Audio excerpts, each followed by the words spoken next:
지난 시간까지 보어의 수소 원자 모형에서 했던 거는 원자 하나, 그것도 수소 원자 하나에서 이제 어떻게 되는가를 했던 거고요. 그래서 지난 시간에 보어 모형에서는 수소 원자였어. 수소 원자는 우리가 전자 하나 있죠. 수소니까 전자 하나가 어떻게 되는가? 전자 하나. 그래서 수소에서는 전자 하나일 때 N1궤도, N1궤도에 해당하는 궤도가 있고 N2궤도에 해당하는 궤도가 있고 N3궤도에 해당하는 궤도가 있었어. 그래서 이러한 궤도가 있고 전자가 하나가 있어요. 그래서 전자 에너지가 가장 낮은 바닥 상태일 때는 전자가 가장 N1, 여기 전자가 있다가 에너지를 흡수해서 전자가 위로 올라갈 수 있어. N2, N3 이런 데로 에너지가 흡수하면서 빛의 에너지를 흡수해서 전자가 위로 올라갔었어. 그래서 전자 하나가 지금 어떻게 되는가를 했던 게 보어의 수소 원자 모형에서 전자의 에너지 준이었다면 이제 고등학교 1학년 때 우리가 뭘 배웠냐면 고등학교 1학년 때는 이제 전자가 많을 때 원자 하나인데 전자가 많을 때 전자가 어떻게 배열이 되는가를 고등학교 1학년 때 우리가 배웠고요. 수소 이외의 다른 원자도 수소 원자와 비슷하게 N, 주양자수 N에 따른 전자 에너지 준위가 달라져요. 원자는 전기적으로 중성이니까 원자 번호에 해당하는 양성자 개수, 똑같은 개수의 전자를 가지고 있어요. 그래서 에너지 준위가 낮은 에너지 준위부터 N1부터, 즉 전자가 차곡차곡 낮은 준위에 N1부터 전자가 차곡차곡 배치가 되고요. 1번부터 18번까지는 이제 N1에 2개, N2에 8개, 그리고 N3에 이제 18개가 낮은 에너지 준위부터 차곡차곡 배치가 돼요. 18번까지는. 그랬다가 이제 수소를 보면요. 수소는 원자 핵이 플러스 1이고 전자 하나가 있어. 그래서 N1의 전자가 들어가요. 바닥 상태. 헬륨은 전자가 2개야. 그래서 N1 궤도에 2개가 들어가서 이렇게 있는 거 볼 수 있고, 그리고 이제 리튬은 전자 3개니까 N1에 먼저 2개가 꽉 차. 그리고 N2에 하나가 꽉 찼어요. 하나가 들어갔죠. 그리고 베릴륨은 우리가 전자 4개인데 그러면은 이제 N1에 2개, N2에 2개. 붕소는 N2에 2개, N3에 2개. N1에 2개, N2에 3개. 탄소는 N1에 2개, N2에 4개. 질소는 N1에 2개, N2에 이렇게 5개. 이런 식으로 차곡차곡 쌓고요. 그리고 N2에는 이제 8개. 꽉 차면 그 다음에 N3에 이제 차기 시작을 하는 거야. 네온은 10번이라 전자가 10개 있는데 전자가 N1에 2개 들어가고 N2에 1, 2, 3, 4, 5, 6, 7, 8 해서 네온은 10개가 N2, 두 번째 궤도까지 꽉 찼어. 이제 나트륨은 이제 세 번째 궤도에 차기 시작을 하는 거야. 나트륨은 세 번째 궤도에 하나, 마그네슘은 세 번째 궤도에 2개, 알루미늄은 세 번째 궤도 3개. 이런 식으로 차다가 이제 아르곤이 되면 세 번째 궤도에 8개 되면서 꽉 차게 돼요. 그래서 이렇게 되고 가장 바깥쪽 껍질에 있는 전자가 우리가 중요해. 가장 바깥쪽 껍질에 있는 전자를 우리가 화학에서는 최외곽, 최외곽 전자, 그리고 물리에서는 이제 원자, 가장자리에 있는 전자, 원자가 전자, 원자가 전자, 원자, 가장자리, 전자.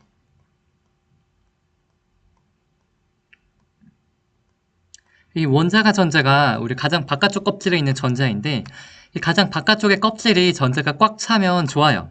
그래서 리튬은 지금 가장 바깥쪽에 8개 찰 수 있는데 혼자 있죠. 베릴륨은 둘이 있고 붕소는 셋이 있고 8개 차는 게 꽉 차는 거야. 세 번째 껍질 보면 나트륨은 혼자, 마그네슘 2개, 알루미늄 3개, 그리고 아르곤은 8개로 이제 꽉 차요. 그래서 이 원자 가장자리 전자가 즉 가장 중요해. 이게 보통은 이제 우리가 N1은 2개, N2는 8개, N3 현재 우리가 보는 이 3개는 8개가 꽉 차야 안정적이야. 그래서 이거를 이제 나트륨의 경우는 혼자 있으니까 꽉 차거나 지금 7개의 방이 비어있고 나 혼자 있어. 나 딴 데 갈래. 그래서 얘는 딴 데 가요. 여기는 방 하나만 지금 비어있는 거 보이죠? 여기 한 명만 오면 되는데. 그래서 여기서 누가 이제 들어와요. 그래서 전자가 이제 방이 꽉 차. 전자를 잃어버리면 양이온이 되고요. 전자를 얻으면 음이온이 돼요. 그래서 이제 8개가 꽉 차면 아주 기분이 좋죠. 그래서 옥텟 규칙 8개가 이제 꽉 차면 좋다. 그래서 N1, N2, N3 여기까지는 그렇게 되는 것 같고, 그 이후에는 복잡하게 전자가 배열이 되는 거는 우리가 화학원의 오비탈을 공부를 하세요. 그래서 뭐 이런 게 있었죠. 그 외에는 일단 우리는 고등학교 1학년 수준까지 요거 정도만 우리가 알면 될 것 같아. 그래서 이렇게 됐고, 이렇게 이제 전자가 N1에 2개 있어야 되는데 수소의 경우는 N1에 하나밖에 없잖아. 그래서 서로 하나씩 부족한데 수소 분자가 될 때는 우리가 서로 전자를 공유하면서 공유 결합을 할 수가 있고,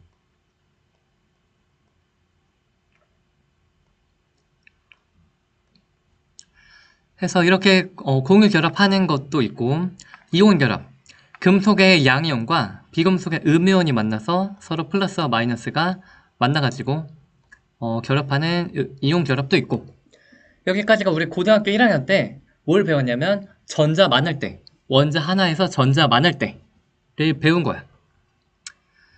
그랬다가 이제 고체는요, 원자가 100만 개 있겠죠. 고체는 원자가 100만 개니까 전자도 한 100만 개 있을 거야. 그러니까 전자 100만 개가 고체에서는 어떻게 전자가 배열이 되어서 들어가는가가 우리가 궁금한 건데, 우리가 전자 100만 개가 들어가려면 원래 수소 원자 하나, 이게 수소 버전으로 생각을 하면 N1의 수소는 원래 하나죠. 그리고 N2는 비어있고 N3은 비어있어, 수소 버전. 여기서 에너지를 흡수하면 이제 위쪽 궤도로 올라갈 수 있었죠. 그래서 N1에는 전자가 최대 2개 들어갈 수 있고, N2는 전자 최대 8개 들어갈 수 있고, 이런 식으로 우리가 했던 것 같아. 근데 그거 말고 원자가 2개가 돼요. 그러면 전자 2개가 들어가야 되죠. 이거는 그림은 탄소긴 한데 수소 버전 생각을 하면, 수소 2개면은 수소 고체 이런 경우는 수소 2개라고 해봐. 전자 2개가 들어가야 돼. N1에 뭐 2개 들어갈 수 있겠죠. 뭐 그럴 수 있지만 사실은 이제 원자가 2개가 되면요, N1에 2개가 다 들어가는 게 아니고, 원자 사이의 거리가 가까워지면 원자가 전자의 궤도 에너지 준위에 영향을 준대요. 그리고 서로 같은 양자 상태를 가질 수 없다는 얘기가 있어서 에너지 준위가 조금씩 나뉜대. 수소 원자 하나일 때 N1에 해당하는 궤도가 하나였다면 수소 원자가 2개일 때는 N1에 해당하는 궤도가 2개가 된대. N2에 해당하는 궤도가 2개가 된대. N3에 해당하는 궤도가 2개가 된대. 그럼 이제 고체 원자, 즉 수소 고체가 될 땐 수소는 원자가 100만 개 있겠죠. 고체니까. 그러니까 수소 원자 100만 개, 즉 전자 100만 개가 어떻게 들어가느냐 하면은 N1에 해당하는 궤도가 엄청나게 많이 나뉘어져 있고, 그래서 이렇게 직선이 아니고 하나일 때 선, 2개일 때 선 2개, 100만 개면 선 100만 개. 사실상 이렇게 다 칠해지는 거야. 그래서 이렇게 하나의 선이 아니라 에너지 띠가 된대요. 선이 아니고 이렇게 면적으로. 전자가 갈 수 있는 궤도가 이렇게 에너지의 선이 아니고 에너지의 면적, 요거를 우리가 에너지 띠라 그래. N1에 해당하는 그러한 선이 아니고 N1에 해당하는 에너지 띠, N2에 해당하는 에너지 띠, N3에 해당하는 이런 에너지 띠가 되면서 전자가 100만 개가 이런데 배열이 된대요. 그래서 이건 에너지 띠라고 하고요. 그리고 연속적인 에너지가 다 돼. 그래서 여기는 N1의 에너지 하나, N2의 에너지 하나, N3의 에너지 하나, 이렇게 선으로 요 값에만 전자가 있을 수 있었다면 이 에너지 T는요, N1에 해당하는 전자가 한 몇십만 개 들어가 있고, 그리고 여기에 이제 전자가 이제 엄청나게 많고 다양한 에너지를 갖게 돼요. 왜냐면 선이 아니라 이렇게 면적이니까. 이 면적에 해당하는 에너지들을 가질 수 있어요. 그리고 전자가 많이 있죠. 그래서 이걸 에너지 T라 그래.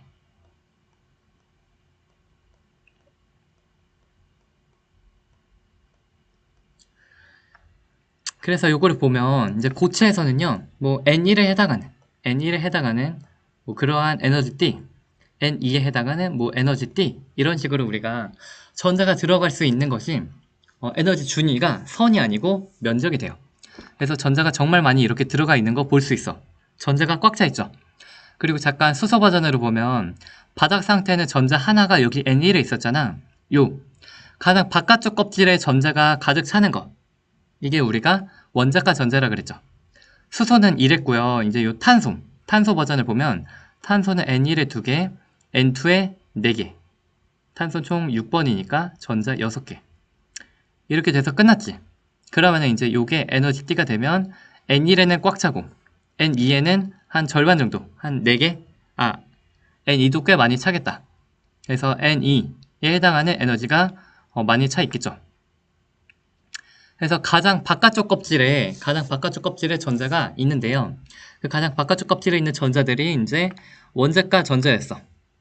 그 전자들에 들어차 있는 에너지 T, 요거를 원자가 T라고 하고요. 그리고 이제 요 비어있는 N3은 현재 비어 있었죠. 그래서 요거를 이제 가장 바깥쪽 껍질에 전자들이 한 몇백만 개 이렇게 차 있는 걸 여기가 다 에너지 T긴 해. 다 에너지 T긴 한데 우리가 요거를 원자가 전자가 차 있는 에너지 T, 원자가 T.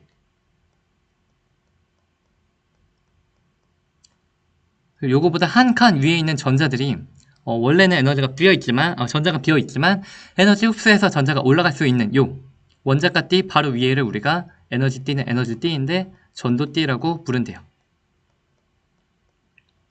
아래 이제 빈칸을 우리가 채우면 고체 내부의 전자들은 몇백만 개가 있는데 에너지 T가 있는 영역에 그 구간, 요 에너지 T가 있는 요 구간의 영역에 에너지를 가질 수 있고 그 구간에만 존재할 수 있어요. 수소의 경우는 N1에 해당하는 것이 원자가 전자가 N1에 있고요. 그것이 이제 모인 요 원자가 T가 바로 에너지 T가 바로 원자가 T가 돼요. 그래서 여기에도 전자 존재할 수 있고 에너지 흡수하면 이제 위쪽으로 올라가는 요 N2궤도랑 비슷한 느낌의 전도 T가 있고 여기도 전자가 존재할 수 있고 그래서 이렇게 전자가 있을 수 있는 N1, N2 이런 느낌의 에너지 T를 우리가 전자가 존재할 수 있도록 허용이 되었다. 허용된 에너지 T다. 그래서 허용된 T라고 부르기도 하나 봐요. 전자 있을 수 있다. 허용된 T.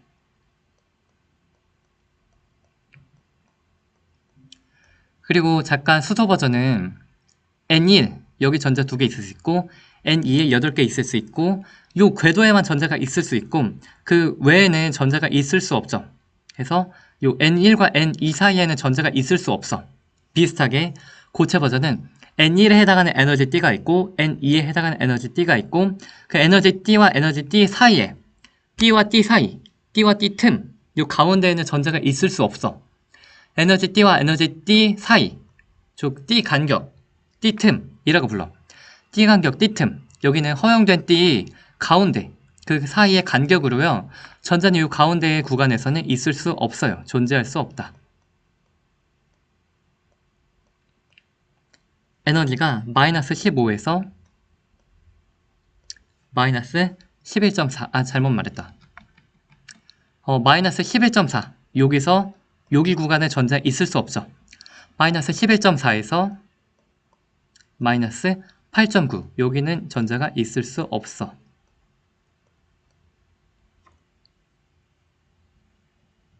그리고 가장 바깥쪽에 있는 전자들이 에너지 T를 이루면 우리가 원자가 T라고 하고요. 그 원자가 T에 있는 전자가 이제 있을 수 있고 바닥 상태 전자들이 여기에 꽉 차 있겠죠. 그래서 가장 바깥쪽에 있는 원자가 전자가 채워져 있는 에너지 T를 원자가 T라 그래.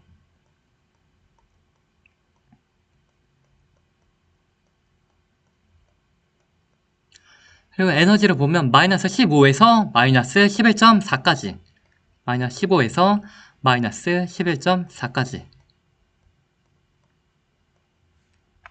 그리고 요거보다 하나 에너지가 높은 즉 N1의 전자가 있다가 N2로 에너지를 흡수하면 가는 것처럼 원자가 T에 있는 전자가 에너지를 흡수해서 전도 T로 올라갈 수 있어. 그래서 원자가 T의 전자가 에너지를 흡수해서 이동하는 T, 요거를 바로 위에 있는 T를 우리가 전도 T라 그래.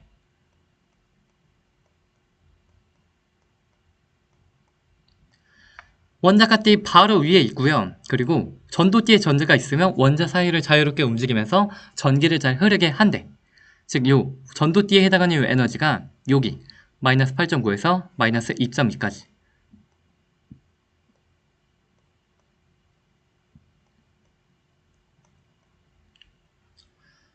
오른쪽을 읽어보면 전자는요, 원자에 속박되어 있는 전자는요, 원자에서 벗어나질 못해. 근데 자유전자, 금속에 자유전자가 많은데요.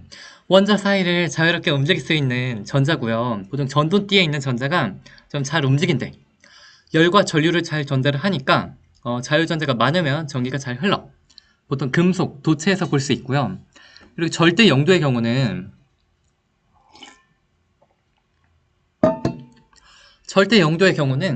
이론적으로 가장 차가운 온도이기 때문에 모든 입자의 운동이 멈추고 하나도 이제 움직이지 못해. 에너지가 없어. 그렇기 때문에 전자의 에너지가 가장 작기 때문에 에너지가 가장 낮은 N1부터 전자가 차곡차곡 쌓이는데 모든 전자가 가장 에너지가 낮고 그리고 다 원자가 T까지만 이제 전자가 존재를 하게 돼요. 오른쪽에 그림을 보면 다 원자가 T까지만 전자가 꽉 차 있고 에너지를 흡수해서 올라갈 수 있는 전도띠에는 전자가 하나도 없는 걸 볼 수 있죠. 그래서 전도띠에 전자가 하나도 없고 원자가 T까지만 전자가 존재를 해요. 그러다가 원자가 빛에너지를 흡수를 하거나 열의 에너지를 흡수하면 전자가 이제 위로 올라가서 전도띠에 전자가 생기게 돼. 그래서 전도띠에 전자가 생겨. 그러면 무슨 뜻이야? 전기가 흐른다는 거야. 전도띠에 전자가 있으면 전기가 흘러요. 그래서 전자의 개수가 몇백만 개나 되는 이제 고체에서는 전자의 에너지가 어떻게 되는가? 해서 에너지 T에 대한 것을 우리가 봤고요. 그 다음에는 이제 공부를 해보니까 전기가 잘 흐르는 고체가 있고 전기가 안 흐르는 고체가 있고 걔는 에너지 T 요 이론으로 우리가 어떻게 이해를 할 수 있냐면 도체는요 원래 절대 영도에는 전자가 원자가 T에만 존재를 하죠. 근데 도체는 항상 차갑든 뜨겁든 항상 전기가 잘 흘러. 왜 그러냐면 항상 원자가 T에 전자가 꽉 차 있는데 이미 전도띠에도 전자가 있는 거야. 전도띠와 원자가 T가 이렇게 겹쳐 있어. 그래서 원자가 T에만 전자가 꽉 차 있어도 이미 전도띠에 전자가 있는 거야. 원자가 T와 전도띠가 일부 겹쳐서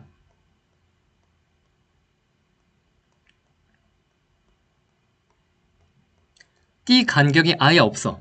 전자는 전도띠에 이미 있고요. 쉽게 이동하고 원자 사이를 자유롭게 잘 움직이고 전류가 아주 잘 흘러.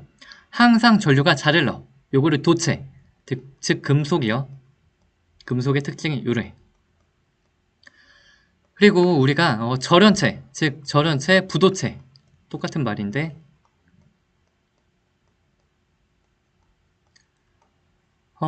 원자가 T에 전자가 꽉 차 있다가 이제 전자가 에너지를 흡수하면 전기가 잘 흐르는 전도띠로 전자가 올라갈 수 있는데 T 틈, T 간격 요게 너무 커서 전자가 전도띠로 올라가기가 어려워요. T 틈이 너무 크기 때문에 그래서 전자가 전도띠로 올라가기가 어려워.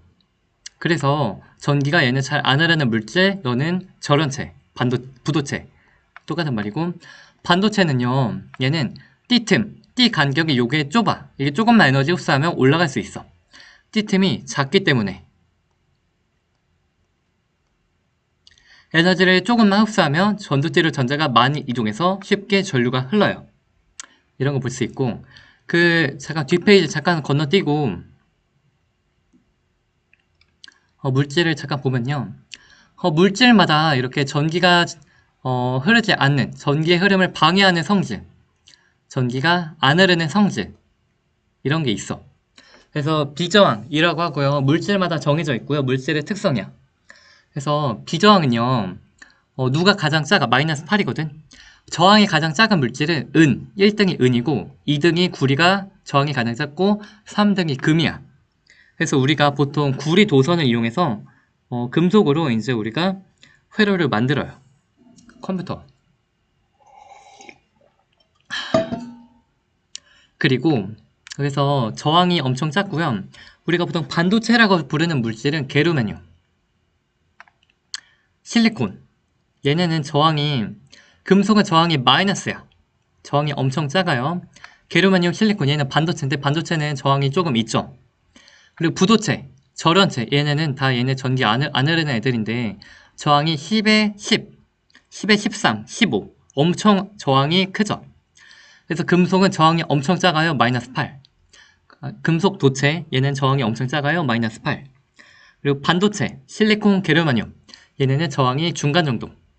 그리고 유리, 고무, 유황 얘네는 반도체, 부도체, 절연체 이런 애들은 저항이 10에 10 이렇게 엄청 커요. 이렇게 되는 거 볼 수 있고요. 순수한 반도체는 우리가 실리콘, 규소, 게르마늄 이런 애들인데 얘네는 가장 바깥쪽 껍질에 전자가 4개 있어요. 그래서 전자가 몇백만 개가 있다면 이렇게 얘는 8개가 모여야 방이 꽉 차서 아주 기분이 좋아. 혼자 있으면 이렇게 4개가 남잖아. 그래서 어디 4개의 전자 얻을 데 없나?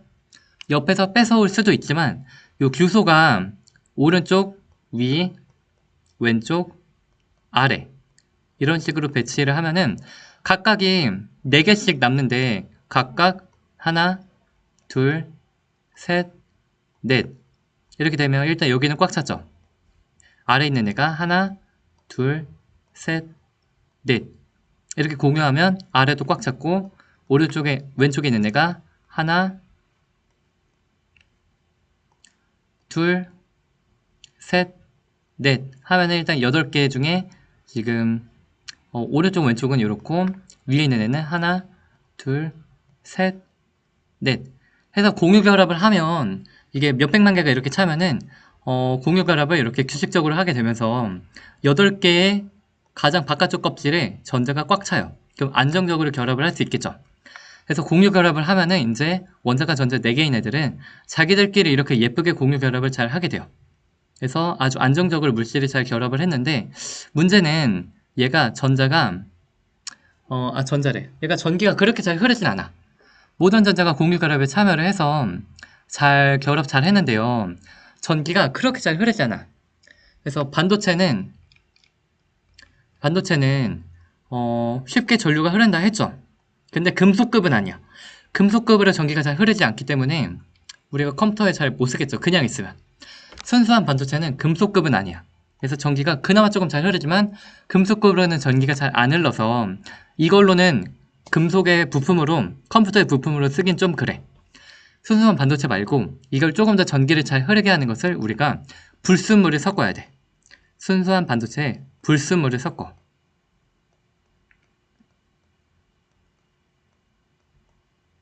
요거를 우리가 도핑을 한다 그래요.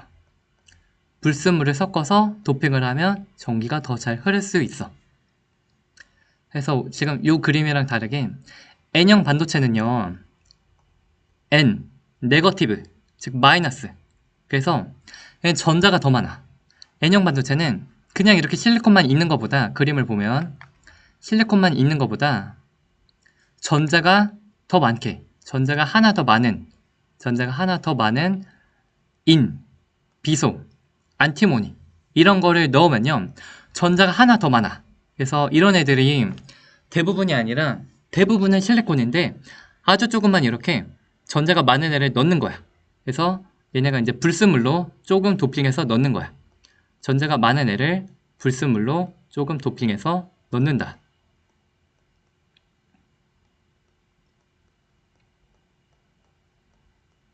그러면 전자가 아주 조금 많겠죠. 그래서 전자 원래는 4개 있으면 딱 예쁘게 다 잘 들어가는데 전자가 이렇게 요 자리에 들어가면 원래 4개는 공유 결합에 참여하고 얘 하나가 남았죠. 전자 하나가 남았어.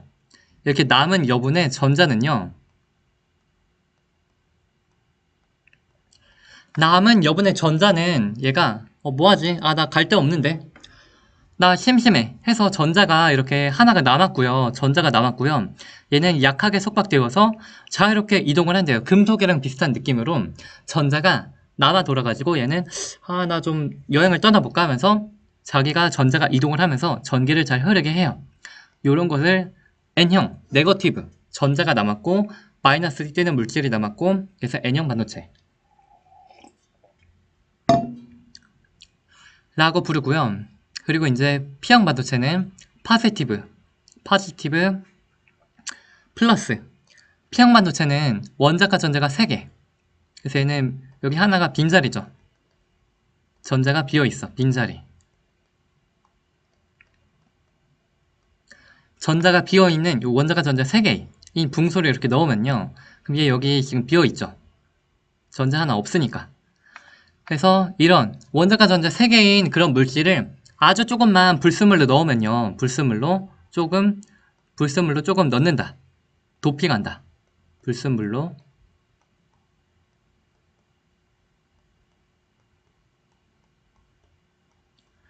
도핑해서 넣으면 전자 하나가 부족해.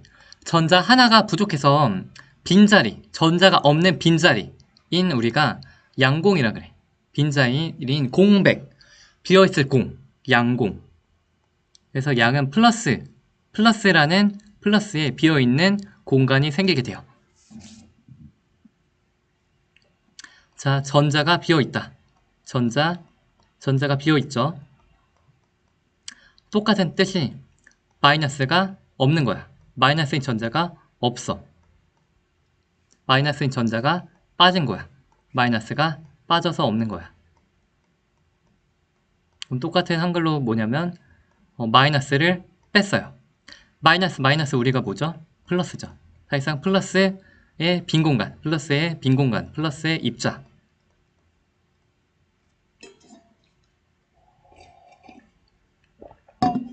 전자가 비었다, 마이너스가 없다, 마이너스가 마이너스다, 즉 플러스의 양공이다. 그래서 이제 이게 플러스의 입자가 있는 느낌이야. 그래서 이런 걸 P형 반도체라고 하고요. 보면은 여기 전자가 없는 빈자리잖아. 그러니까 나 여기 전자가 있으면 좋겠는데. 그래서 지금 붕소 입장에서 전자 어디서 뺏어오고 싶죠. 그래서 전자를 여기 있는 애를 뺏어와. 그럼 아싸, 내가 전자 뺏어왔어. 얘들아 나 잘했지. 하니까 여기가 이제 빈자리가 생겼어. 그럼 빈자리가 요렇게 갔죠. 빈자리가 이제 요렇게 갔고요. 흰색 잘 안 보이네. 빈자리가 이제 요렇게 갔죠. 그럼 요 실리콘 입장에선 나 뭐야 자리 하나 뺏겼어. 옆에 뺏어봐. 그래서 여기서 뺏어와. 그러면 빈자리가 요렇게 가죠. 그러면 어떻게 됐어? 빈자리가 이제 여기 있던 빈자리가 여기로 갔죠. 즉 플러스를 띠는 양공이 이렇게 빨간 색깔처럼 이동하는 거 보이죠? 플러스를 띠는 양공이 이제 자 전자가 이동하면서 양공이 생기고 이를 이제 거꾸로 양공이 이동하는 것처럼 보여. 플러스를 띠는 입자가 이동하는 것처럼 보여. 그래서 전기가 잘 흐르고 그래서 금속처럼 전기가 잘 흘러. 이게 P형 반도체. 그래서 이렇게 우리가 되는 거 알 수 있고 이거 우리 아까 에너지 띠에서 보면요. N형 반도체와 P형 반도체를 보면 N형 반도체는요. 이게 N형이니까 전자가 많아요. N형은 전자가 많아. P형 반도체는 이제 양공이 많아요. 그래서 얘네를 보면 원래 원자가띠에서 에너지를 흡수하면 위로 올라갈 수 있어. 에너지를 흡수해서 위로 올라가면 우리가 전도띠에 전자가 생기겠죠. 그리고 원자가띠에 있는 전자가 사라지고 전도띠로 전자가 올라갔어. 그러면 전도띠에는 전자가 생기고 원자가띠에는 전자가 사라졌으니까 전자가 없는 빈자리 양공이 생기죠. 원자가띠에는 양공이 생겼고 그러면 이제 N형 반도체는 전자가 더 많잖아. 그러니까 원자가띠의 양공이 3개인데 전자는 1, 2, 3, 4, 5, 6 전도띠에 전자가 더 많죠. 그래서 N형 반도체는 전도띠의 전자 수가 원자가띠의 양공의 수보다 많아. 그래서 주로 전자가 더 많고요. 전자가 전기를 흐르게 해요. 많고 주로 전자에 의해서 전기가 잘 흘러. 그리고 P형 반도체는 양공이 많다 그랬죠. 양공이 1, 2, 3, 4, 5 5개인데 전자는 현재 2개야. 왼쪽은 전자 6개인데 여기는 1, 2, 3 양공 3개. 그래서 P형 반도체는 원자가띠의 양공의 수가 전도띠의 전자 수보다 많아. 양공이 전자보다 많아서 P형 반도체는 사실상 그냥 양공이 전기를 흐르게 한다 라고 말해도 되겠죠. 양공이 더 많으니까 양공이 주로 전기를 흐르게 한다. 그리고 전도띠의 전자가 이제 거꾸로 에너지 흡수하면 위로 올라가고 에너지 방출하면 아래로 내려와요. 에너지 방출하죠. 그래서 양공이 이제 양공을 채우는 거예요. 전자가 에너지 방출하면서 위에서 아래로 내려오면 전도체의 전자가 양공을 채우면서 전자가 이제 양공을 없애는 거야. 그래서 에너지가 전도체의 전자가 내려와서 양공과 만나 양공을 채우면 즉 빈자리가 없어지니까 양공이 없어지고 그리고 띠틈에 해당하는 에너지를 방출하게 돼요. 보어랑 똑같죠. 에너지 흡수해서 위로 올라가고 에너지 방출해서 아래로 내려오고 그렇게 하는 건데 전자가 아래로 내려온다는 뜻은 빈 공간이 사라지는 거니까 전자와 양공이 만나서 사라져. 그래서 양공이 사라져. 그런 거죠. 그래서 이제 그 반도체를 이용한 전기 회로를 좀 우리가 이해를 해야 할 텐데 자, 잠깐 보면요. 전자가 비어 있으면 전자가 없는 거죠. 전자가 없으면 마이너스인 느낌으로 플러스가 되는 거죠. 요거랑 비슷한데 일단 건전지, 전지는요 뭔가 전압을 공급을 하는데요. 그래서 우리가 건전지를 보통 전기 회로에서는 이렇게 표시해. 그래서 요 건전지의 여기 긴 쪽이 플러스, 짧은 쪽이 마이너스. 그리고 나머지 전선으로 이렇게 건전지를 연결을 하죠. 그래서 긴 쪽이 플러스, 짧은 쪽이 마이너스. 그리고 전압이 전기를 지속적으로 흐르게 하는 뭔가 압력, 전기적인 뭔가 압력, 전압이라고 하고 우리가 대문자 V라고 쓰고 전압의 단위는 볼트라고 읽어요. 건전지 3V, 1.5V 인 거 우리가 볼 수 있죠.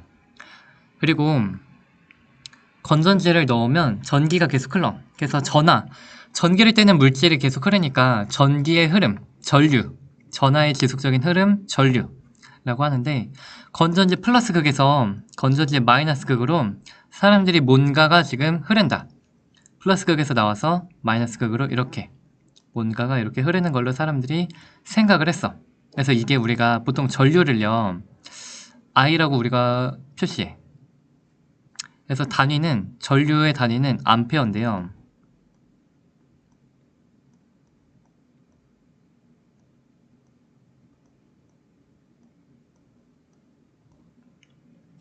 건전지 플러스 극에서 뭔가가 나와서 마이너스 극으로 이렇게 들어가는 무언가 흐른다.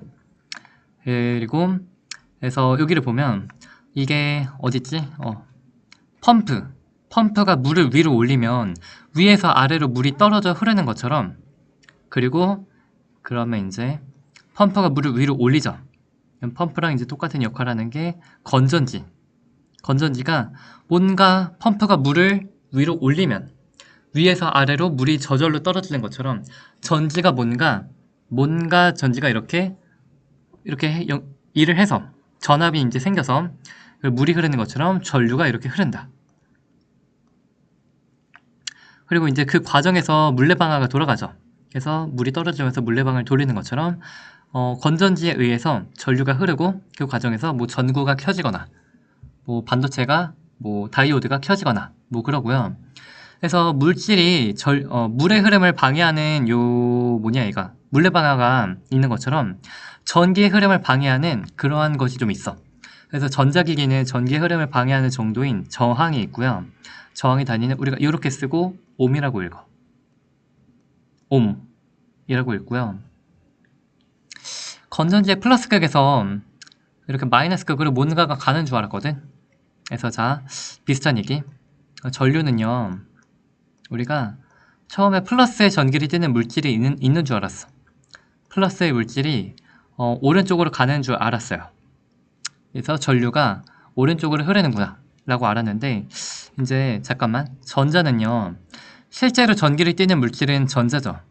전자는 얘가 마이너스야. 그럼 잠깐 봐봐. 뒷페이지 우리 배웠던 거.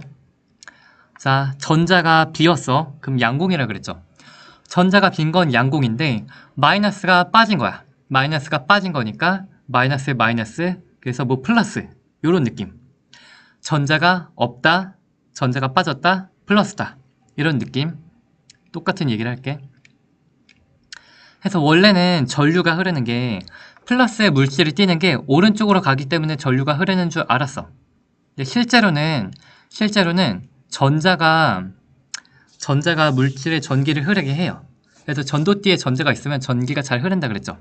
그래서 이제 전류는 플러스 물질이 오른쪽으로 이동하니까 전류 방향 오른쪽 이렇게 되는 줄 알았어. 전류 방향이 오른쪽이면 뭔가 플러스 되는 물질이 오른쪽으로 이동을 했나봐 라고 생각을 했으나 실제로는 전자야. 실제로는 전자가 전기를 흐르게 하기 때문에 이거 반대로 마이너스에 전자가 없다. 마이너스가 빠졌다. 마이너스에 마이너스다. 플러스. 똑같이 전자가 왼쪽으로 간다. 마이너스가 왼쪽으로 간다. 이게 똑같은 거야. 플러스가 오른쪽 가는 거랑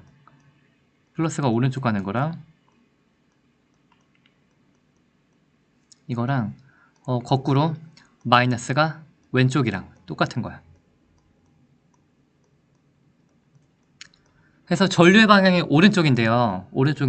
그게 왜 그러냐면 처음엔 몇백 년 전에는 플러스를 띠는 전기 입자가 오른쪽으로 가기 때문인 줄 알았으나 실제로는 마이너스를 띠는 전자가 왼쪽으로 가기 때문이야. 그래서 전류 방향 오른쪽이라고 하면요. 그거는 거꾸로 전자는 왼쪽으로 가는 게 전류가 오른쪽으로 흐를 때 상황이야. 그래서 처음에는 플러스에서 극에서 마이너스 극으로 전류가 흐르는 줄 알았으나 실제로는 전자 이동 방향은 마이너스 극에서 플러스 극 쪽으로 전자가 이동하게 돼요. 왜 그러냐면 당연하게도 전자는 마이너스의 전기를 띠죠. 도선의 모든 곳에 마이너스의 전기를 띠는 전자가 있는데 그 전자는 이제 어떤 힘 받아? 마이너스는 청력이죠. 그래서 오른쪽으로 이렇게 청력 받아서 이동하고 그리고 이렇게 이동하고 플러스 극 쪽으로는 인력 받죠. 그래서 플러스 극 쪽으로 이렇게 끌려가고 하면은 전류가 처음에는 플러스 극에서 마이너스 극으로 초록 색깔의 방향으로 전류가 이렇게 흐르는 줄 알았으나 전류가 실제로 움직이는 방향은 마이너스 극에서 나와서 플러스 극 쪽으로 들어가는 방향으로 전자가 흐르죠. 말이 잘못됐네. 전류 방향은 플러스 극에서 마이너스 극. 이고 전자의 흐름은 마이너스 극에서 플러스 극 쪽. 그래서 전류의 흐름이랑 전류의 방향이랑 전자의 이동 방향은 달라요.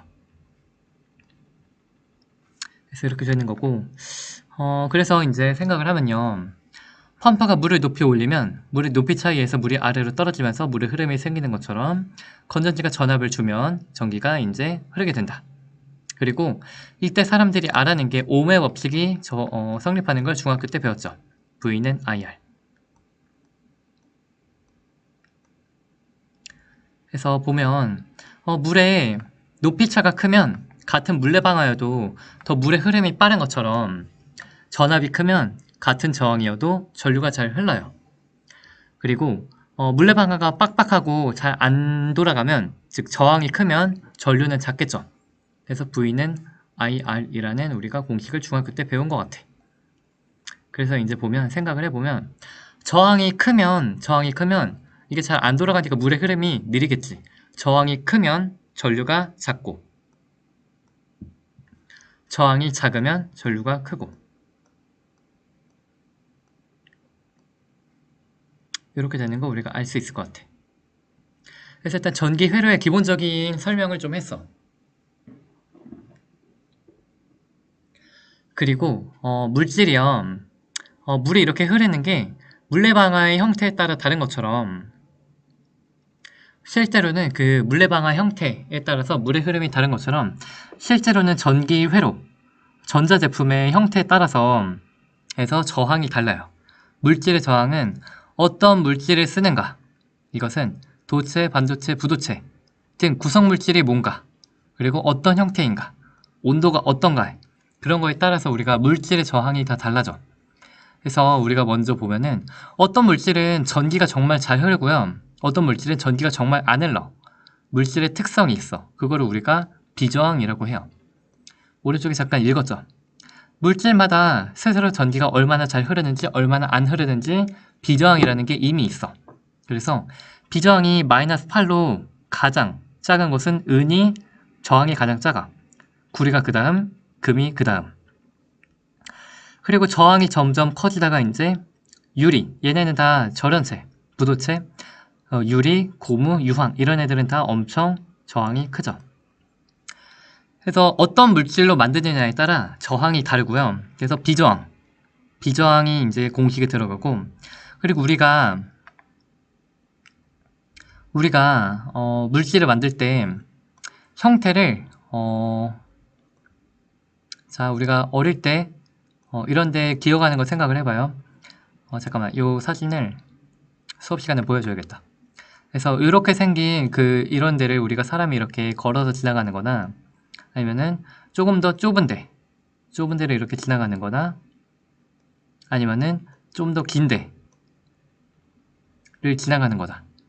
생각을 해보면 사람이 지나가는 게 뭐가 더 힘들어?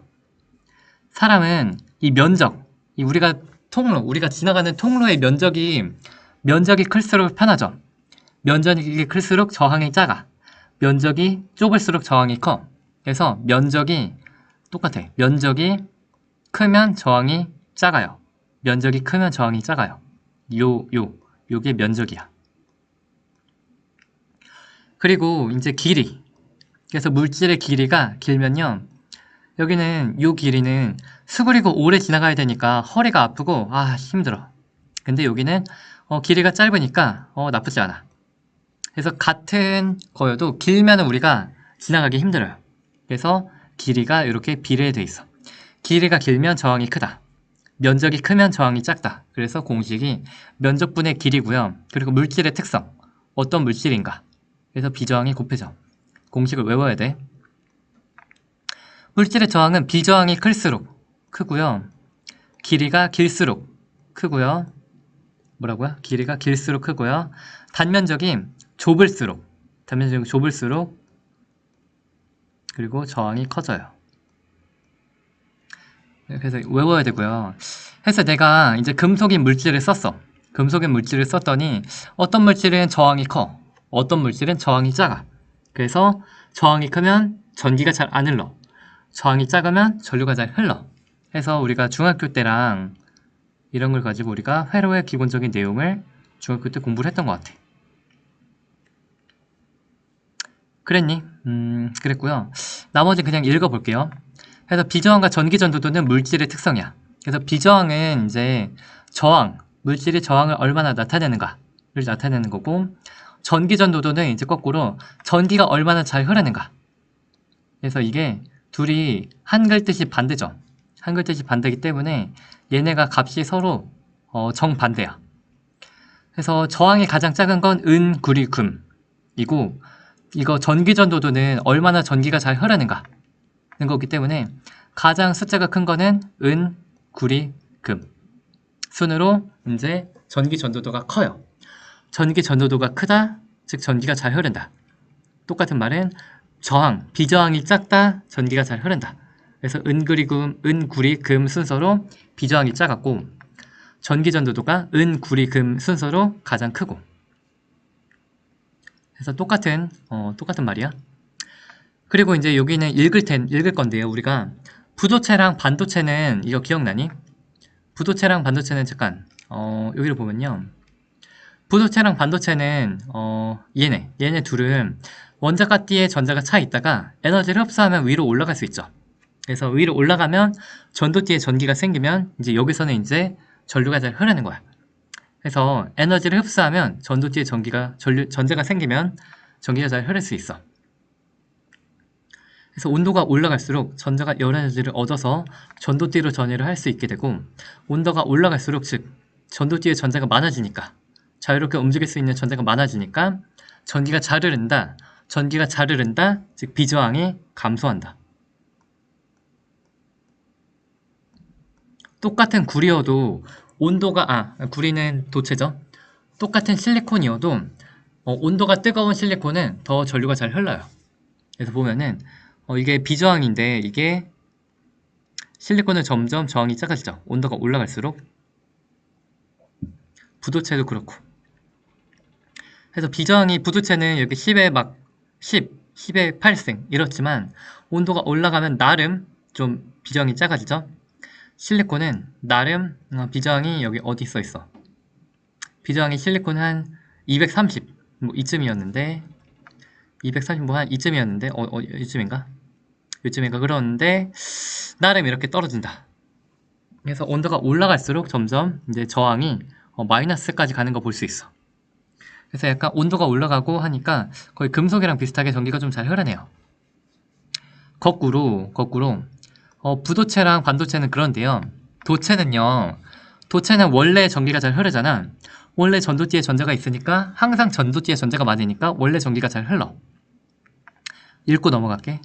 도체는 온도가 올라갈수록 전자가 열 에너지를 흡수하니까 내부의 전자가 너무 활발히 움직인대. 오히려 전자의 흐름을 방해한대. 도체는 온도가 올라갈수록 전기가 잘 못 흘러요. 비저항이 증가해요. 그래서 전기가 잘 못 흘러. 도체를 보면 저항이 점점 온도가 올라갈수록 증가하는 걸 볼 수 있어. 구리 같은 경우. 그래서 원래는 그래서 이렇게 건전지를 연결하면 마이너스 극, 플러스 극.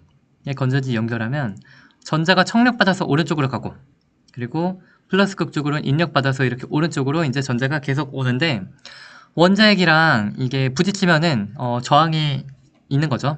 부딪히면 전류가 잘 못 흐르겠죠.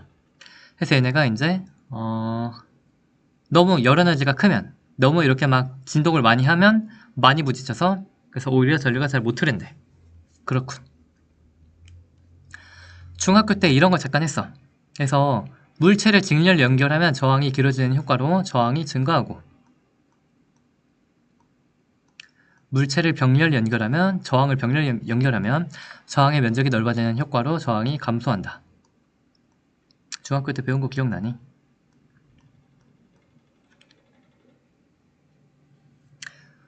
그래서 이 회로에 관한 기본적인 얘기를 했는데, 일단 전기가 회로, 건전지, 전류, 저항, 전류의 방향 이런 걸 얘기를 했고, 그리고 ohm의 법칙 중학교 때 배운 거 다시 한번 복습을 했고, 그 중에 우리가 물질의 저항, 그리고 부도체, 절연체, 반도체, 그리고 도체, 걔네의 특징까지 했어. 그래서 이제 이거를 나름 좀 안다고 치면 이제 물리 1으로 갈게요. 이제 그래서 물리 1에서 문제는 어떻게 나오냐, 이렇게 나와. 그래서 지난 시간에 하여튼 다 똑같은 지금 시간이죠. 그래서 N형 반도체는 전자가 많아요. 전자에 의해 전류가 흐르고요. P형 반도체는 양공이 많아. 그래서 주로 양공에 의해 전기가 흘러. 그래서 자 볼게요. 자 봅시다. P형 반도체는 양공이 많고요. N형 반도체는 전자가 많아요. P형 반도체와 N형 반도체를 접촉시켜서 그냥 붙여. 그냥 붙이면 우리가 PN 접합 다이오드라고 해요.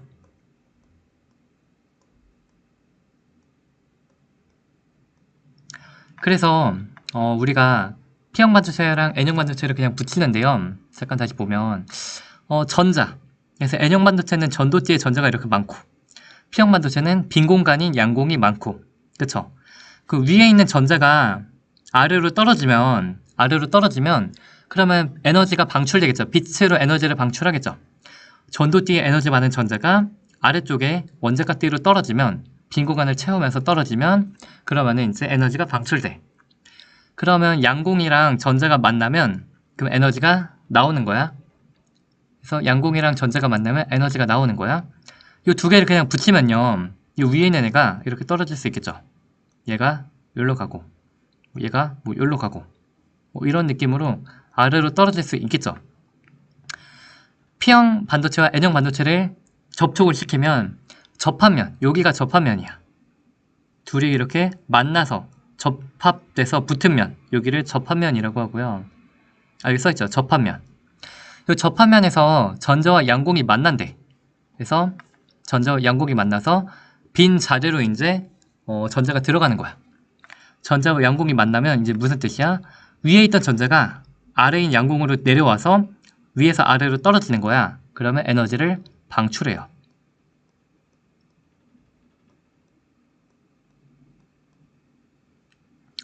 그래서 접합면에서 이제 전자와 양공이 만나면 그러면 사실상 빛을 방출하는 거야.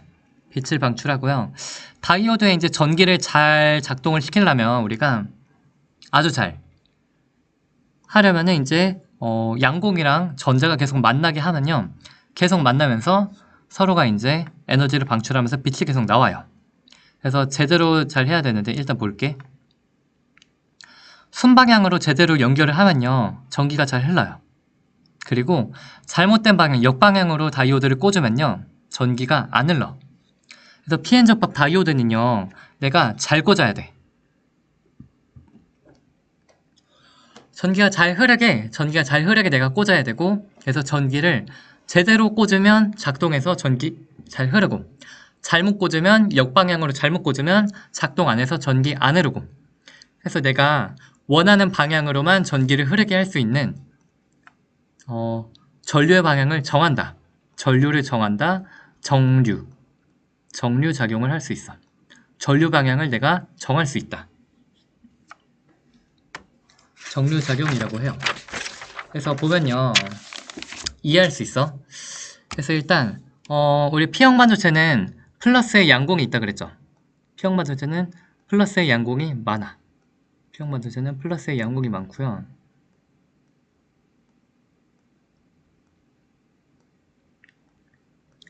N형 반도체는 마이너스의 전자가 많죠. 마이너스의 전자가 많아.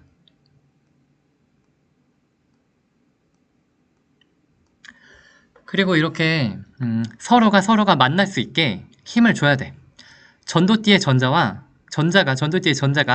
양공이랑 만난다는 뜻은 얘가 아래로 떨어진다는 뜻이고 둘이 만나면 즉 빛을 방출하는 거야. 그쵸? 그렇게 빛을 방출하는 거야. 그래서 보면은 P형 반도체는 플러스의 양극이 많고 N형 반도체는 마이너스의 전자가 많은데 지금 P형 반도체를 플러스 극이랑 연결하고 N형 반도체를 마이너스 극이랑 연결하면 플러스는 청력을 받아서 플러스 전기는 청력받아서 오른쪽으로 이동을 하죠. 그리고 전자는 마이너스니까 마이너스 극과 전자는 청력을 받아서 마이너스는 청력이라 전자가 왼쪽으로 이동을 하게 돼요. 그러니까 서로가 서로를 이제 서로가 서로에게 함께 서로를 만나러 가는 거야. 그래서 전자와 양극이 계속 만날 수 있게 연결을 하면요. 어떻게 해야 돼? P형 반도체랑 플러스 극을 N형 반도체랑 마이너스 극을 연결하면 서로가 서로를 계속 만날 수 있게 되니까 그러면 즉 계속 전기가 잘 흐르고요.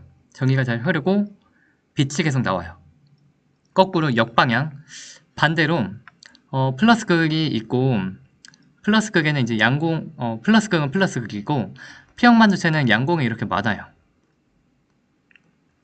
N형 반도체는 이제 마이너스 극에 건전지가 있고 N형 반도체는 전자가 많아요. 근데 P형 반도체랑 마이너스 극을 잘못 연결하고 N형 반도체를 플러스 극에 잘못 연결하면 P형 반도체 안에 양공은 이 왼쪽으로 마이너스 극에 의해서 이쪽으로 인력받아서 왼쪽으로 이동하겠죠. 그리고 이제 전자들은 플러스 극 쪽으로 인력받아서 오른쪽으로 전자는 이동하겠죠. 그러면 서로가 안 만나네. 그러면 서로가 서로에게 만나지 않아. 그러면 전기가 못 흘러요. 그래서 얘는 접합면은 가운데 여기 PN 접합면, P형 반도체와 N형 반도체의 접합면의 반대 방향, PN 접합면 반대 방향으로 서로가 이동해서 서로가 전기가 안 흐르게 돼요.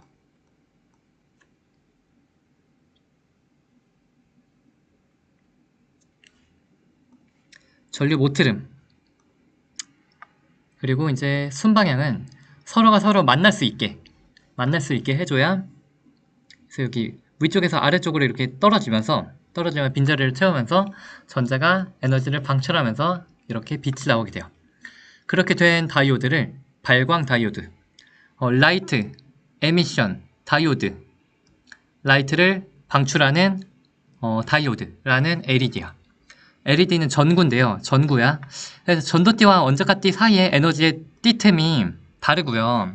그래서 이렇게 서로가 플러스극을 P형 반도체, 플러스극 P형 반도체, 그리고 마이너스극을 N형 반도체. 그러면은 이제 서로가 마이너스와 마이너스 청력, 플러스 청력. 서로가 서로에게 만난다는 뜻은 이렇게 위쪽에 있던 위쪽에 있던 전자가 서로가 만난다는 뜻은 위쪽에 있던 전자가 아래쪽의 양공으로 이렇게 서로가 이렇게 만나서 아래로 떨어진다는 뜻이고, 그 과정에서 에너지를 방출하는데 특별하게 빨간빛이 나오게 만들 수 있고, 초록빛이 나오게 만들 수 있고, 파란빛이 나오게 만들 수 있고, 이 에너지를 아주 잘 조절하면 우리가 다양한 색깔, 흰색도 나오고 하는 발광 다이오드를 만들 수 있어. 그래서 이제 다이오드는요, 우리가 어떻게 연결해야 작동하냐면 P형 마두체랑 플러스 극, N형 마두체랑 마이너스 극을 연결해야만 작동해. 그러면 전구의 빛이 켜져. 거꾸로 마이너스 극이랑 P형, 플러스 극이랑 N형 이렇게 역방향 잘못하면요, 그러면은 여기에 전류가 못 흘러요. 잘못됨. 그래서 다이오드는 전기의 방향이 정해지게 할 수 있어. 다이오드는 순방향으로 연결할 때만 잘 작동을 하고요. 그리고 역방향으로 연결하면 작동을 안 해요. 그래서 이제 요거를 가지고 우리가 정류작용을 할 수 있는 거 우리가 알 수 있고, 그래서 그림을 요렇게, 다이오드가 요렇게 생겼다, 즉 전류가 요렇게 흐를 것 같죠. 전류가 요렇게 흐르는 우리가, 그래서 오른쪽으로 흐르는 건 갈 수 있어. 오른쪽으로 흐르는 건 갈 수 있는데, 거꾸로 전류가 이렇게 왼쪽으로 오는 건 요 그림에 의하면 벽이죠. 벽이니까 왼쪽으로 전류는 못 흘러. 전류가 왼쪽으로 못 흘러. 그래서 오른쪽으로만 갈 수 있는, 여기 오른쪽에 써있죠. 다이오드는 실제 모양은 다양하기 때문에 기호로 나타낸다. 그래서 오른쪽으로 가는 건 갈 수 있다. 왼쪽은 못 온다. 여기는 불가.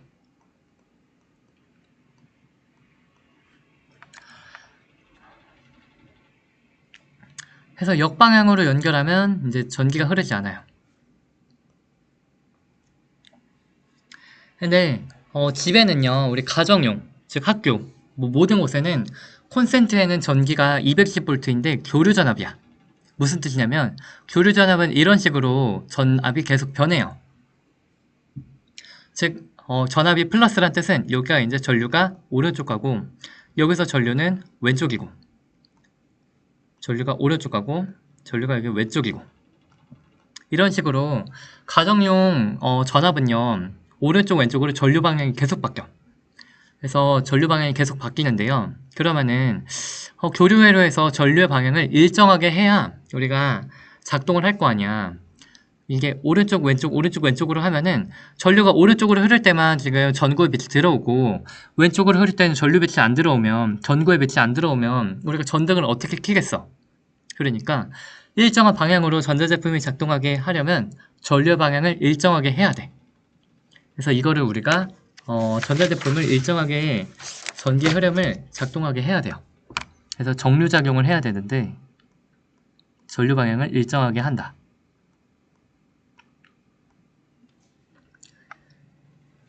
그래서 요거를 볼게요. 그래서 다이오드 한 개만 사용하면 요 왼쪽으로 전기가 흐를 때는 여기서 이제 못 흐르잖아. 다이오드의 빛이 꺼져. 그럼 전구가 켰다 껐다 하면 안 되잖아. 그래서 전자제품이 꺼지지 않게 다이오드를 4개 이용하면 항상 요 전자제품이 켜지는 걸 볼 수 있어. 전자제품이 항상 같은 방향으로 전류가 흐를 수 있게 돼요. 그러면 요 그림을 보면 화살표 쪽으로 전기가 흐를 수 있죠. 화살표 쪽으로 전기가 흐를 수 있는 거고, 얘가 이제 요렇게 가볼게. 전기가 요렇게 흐를게요. 요렇게 가다가 여기서 이제 왼쪽으로 갈까 오른쪽으로 갈까. 근데 왼쪽은 여기 벽이 막혀 있죠. 그러니까 여기서 전기가 요렇게 가는 거야. 여기서 이제 여기로 갈까 고민하지만 여기 막혀 있으니까 오른쪽으로 가요. 그래서 전기가 여기선 위에서 아래로 흐르게 돼. 그래서 요 파란색 방향으로 흐를 때 전기가 여기를 이제 저항 R이라고 할게요. 이렇게 가고 이렇게 가다가 여기서 이제 고민이야. 위로 갈까 아래로 갈까. 근데 위로 가면은 똑같은데 또 지나죠. 이러면 안 돼. 그래서 이게 사실은 잠시 보면은 물이 점점 높은 데서 낮은 데로 떨어지는 거야. 높은 데서 낮은 데로 한번 떨어졌으면 다시 건전지 없이는 낮은 데서 높은 데로 못 가요. 그러니까 우리가 그림이 이렇게 돼 있어도 여기가 이미 물이 낮아. 많이 떨어졌죠. 물이 이미 낮은 데까지 떨어졌어. 그래서 D1으로 간다는 뜻은 물이 다시 높은 데도 거슬러 올라갈 수가 없어요. 여기로 못 가. 그래서 얘는 아래로 가게 돼요. 그래서 여기서도 D3로 가면 다시 높은 쪽으로 올라가는 거죠.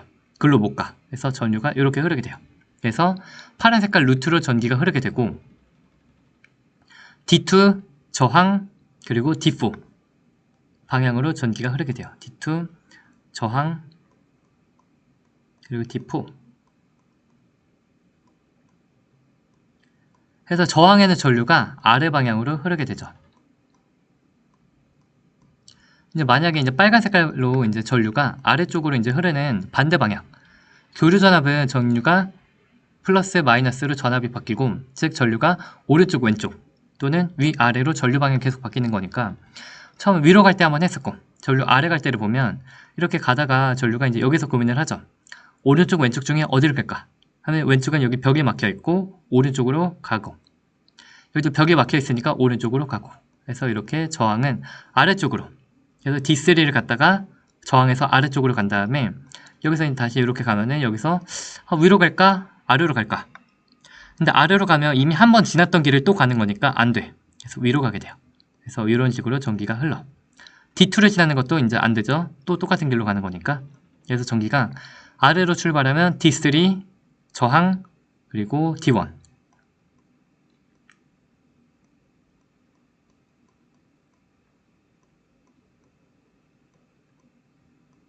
그래서 전류가 이제 저항에서는 똑같이 아래로 흐르게 돼요. 그래서 전자제품이 항상 작동하게 같은 전자제품에는 같은 방향으로 전류가 흐르는 거 우리가 볼 수 있어. 그래서 이제 전자제품에는 계속 이렇게 일정한 방향으로 전류가 흐르는 느낌이다. 그래서 이제 나머지는 우리가 다 이론은 다 본 것 같고요. 그냥 문제를 열심히 풀면 되겠네.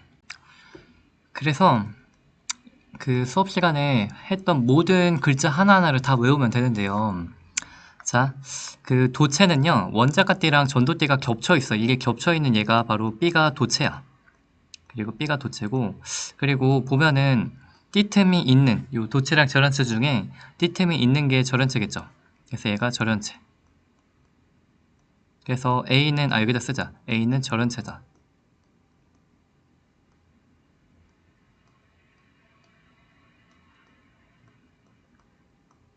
A에서 원자가 띠의 전자가 전도띠로 전이하려면 얘가 아래 에너지가 낮은 원자가 띠에서 전도띠로 가려면 이게 에너지가 다양해요. 원자가 띠에 있는 전자들의 에너지는 다 달라. 아래쪽에 있는 전자는 에너지가 작고 위쪽에 있는 전자 에너지가 커. 그래서 요 전자가 전도띠로 가면 에너지가 요만큼, 좀 더 아래쪽에 있는 전자가 가면 요만큼, 좀 더 아래쪽에 전자가 가면 요만큼, 이런 식으로 흡수해야 되는 필요한 에너지가 다 많고 다 다양하고요. 근데 그 에너지는 모두 띠틈보다 같거나 커요. 띠틈 이상의 에너지를 얻어야 된다? 맞아. B는 도체야. B는 도체고, B에는 상온에서 원자 사이를 자유롭게 이동할 수 있는 전자들이 많다? 맞고, A에서 전도띠에 있는 전자가 이제 거꾸로 원자가 띠로 내려올 때는 에너지를 방출하죠. 방출하는 그 빛의 에너지는 띠틈의 에너지보다 작을 수 없죠. 거꾸로 과정을 생각하면 내려올 때는 거꾸로 이제 띠틈이랑 같거나 클 수밖에 없죠. 못 줄이네. 야, 어쩔 수 없고. 그래서 가장 작게 방출한 에너지가 요만큼, 좀 더 크면은 이제 아래쪽으로 떨어지면 요만큼. 항상 띠틈보다 같거나 크게 에너지를 방출하니까 띠틈보다 작다 틀렸어. 상온에서 전기 전도성이 큰 물질은 도체니까 B예요. 상온에서 단위 부피당 전도띠에 있는 전자의 수는 B가 더 많죠. 그래서 답은 이렇게. 아래쪽 그림을 보면 이거 좀 특이한데, 원래 절대 0도에서는 모든 물질이 얼어붙어서 아주 차가운 온도니까 다 이제 바닥 상태의 전자가 있어. 그래서 바닥 상태의 전자가 꽉 차 있으니까 지금 원자가 때까지 전자가 꽉 찼죠. 절대 0도. 이렇게 되는 거 볼 수 있고, 그 다음에 온도가 뜨거워지면 점점 이제 점점 전자가 열 에너지를 흡수를 하기 때문에 전도띠로 전이를 할 수 있어. 그래서 이 위쪽에 전도띠로 이제 온도가 올라갈수록 전자가 올라가는 거 볼 수 있어. 그래서 온도가 300켈빈으로 이제 온도가 되니까 점점 전자가 많이 올라갔고, 전자가 올라가면 전자가 비어있는 자리인 양공이 생긴 걸 볼 수 있어. 300켈빈인 상온에서 전도띠에 전자가 있으니까 고체 A는 띠틈이 작은 반도체야. 저련체는 상온에서 전기가 거의 안 흘러요. 도체는 항상 전기가 잘 흐르고요. 그리고 원자가 띠와 전도띠가 겹쳐있죠. 반도체는 띠틈이 작기 때문에 상온에서 전기가 아주 조금 흘러. 전도띠에 전자가 조금 있으니까. 전자가 원자가 띠에서 전도띠로 가려면 이제 올라가면 이제 빈 공간이 생기는 거 볼 수 있죠. 양공이 생긴다, 맞고. 온도가 높을수록 그래서 반도체의 전기 전조성이 증가한다, 맞고. 온도가 높을수록 양공의 수가 증가해요. 틀렸고.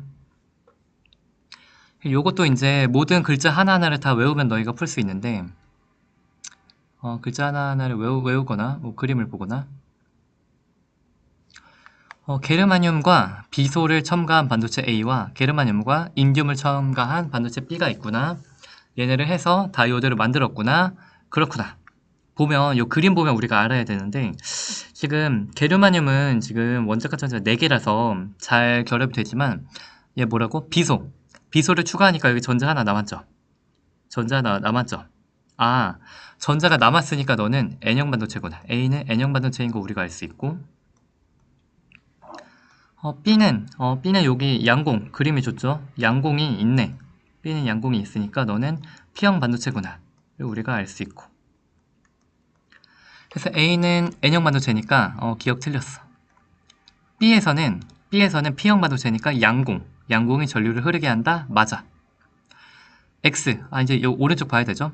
그래서 이렇게 건전지랑 반도체 연결했더니 잘 작동하면서 빛이 발생한대요.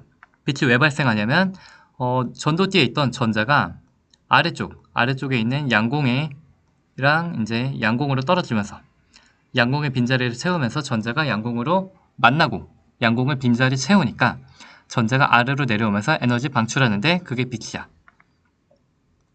이렇게 되려면 전자와 양공이 만나야 돼. 그럼 우리가 플러스극과 P형 반도체를 연결해야 돼요. 그렇게 하면은 요 안에 들어있는 플러스의 양공이 청력을 받아서 오른쪽으로 이동하는 거 볼 수 있죠. 그래서 청력받아 오른쪽으로 이동하니까 전자 쪽으로 가는 거고, 마이너스 극과 N형 반도체를 연결을 하면은 N형 반도체 안에 있는 전자가 청력을 받아서 왼쪽으로 이동하니까 양공 쪽으로 이동을 해서 서로가 서로를 만날 수 있겠죠. 그러면 전자와 양공이 만난다는 뜻은 전도띠에 있는 전자가 아래로 내려온다는 뜻이니까 빛이 나오는 거야. 그래서 X는 양공이다. 맞아. 발광 다이오드 순 방향이다. 맞아. 잘 작동하잖아. 빛 나오잖아. S를 B에 연결하면 거꾸로 S를 B에 연결하면 B가 여긴 마이너스죠. 그러면은 그리고 여긴 플러스죠.